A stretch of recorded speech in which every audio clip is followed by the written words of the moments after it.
Hello mga tol! Welcome sa Anonas TV kung saan ang trip walang limit. Nandito tayo ngayon sa Villa Escudero. Isa to sa pinaka-iconic na nature and cultural destination sa Pilipinas. Dito mo mararanasan ang Filipino heritage, nature, at kakaibang adventure. Let's go! Simulan natin sa isang relaxing activity. Bamboo rafting sa napaka-peaceful na lawa. Pero guys, teamwork ang kailangan dito. Baka maligaw tayo. Ang saya nito. Sobrang tahimik at relaxing ng paligid, maririnig mo lang yung tunog ng tubig at huni ng ibon. Parang nasa ibang mundo tayo, guys. At syempre, hindi lang pamparelax to, pang-exercise din. Hindi pwedeng tamad-tamad dito. Kailangan ng teamwork para makarating sa dulo. Pero grabe, sulit ang effort sa ganda ng view. Ito yung tipo ng activity na simple pero unforgettable.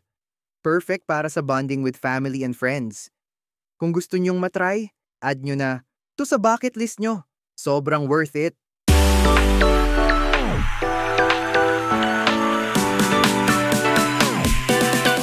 Ito na ang highlight ng trip natin. Ang Labasin Waterfalls Restaurant. Imagine mo to, kakain ka ng masarap na Filipino buffet habang lumulusong ang paa mo sa tubig. Ang saya, di ba? Sobrang presko dito. Ang lamig ng tubig. Parang natural food spa habang kumakain. At syempre, ang pagkain dito, hindi lang masarap, talagang Pinoy na Pinoy. Grabe, hindi lang ito basta pagkain. Isa itong cultural experience. Ang vibe, parang fiesta sa probinsya. Ang tunog ng tubig mula sa talon, plus ang daming taong nag-e-enjoy, ibang level talaga. Syempre, hindi lang nature trip dito sa Villa Escudero. May cultural show din na nagpapakita ng ganda at yaman ng ating tradisyon. Wow! Ang galing nila! Ito ang tinikling, isa sa pinakasikat na traditional dances natin sa Pilipinas. Parang ang dali tingnan pero sobrang hirap gawin. Kailangan ng coordination at bilis.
Grabe ang elegance ng pandango sa ilaw. Imagine mo nagdadance sila habang may kandila sa kamay at ulo. Walang tapon, bawat galaw ang ganda panoorin. Hindi lang ito basta performance. Parang isang live history lesson kung saan binabalik tayo sa sinaunang kultura ng Pilipinas. Nakaka-proud talaga. Kung gusto nyo ng one-of-a-kind cultural experience, hindi pwedeng palampasin to. Dito mo talaga mararamdaman ang tunay na diwa ng pagiging Pilipino.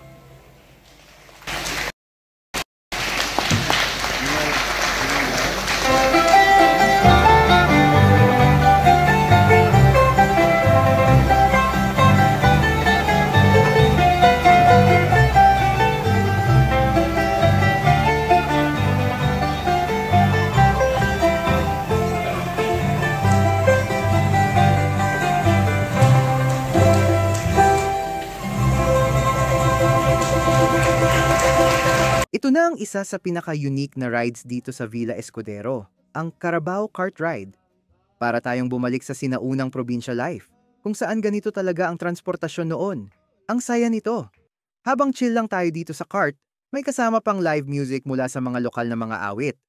Para tayong nasa fiesta guys, isa to sa pinaka-memorable experiences dito sa Villa Escudero.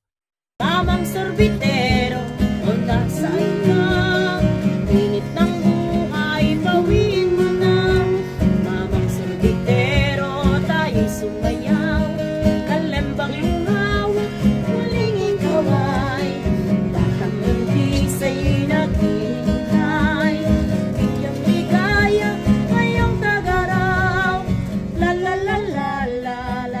lang siya basta ride, parang isang cultural journey kung saan mararamdaman mo ang simpleng buhay sa probinsya.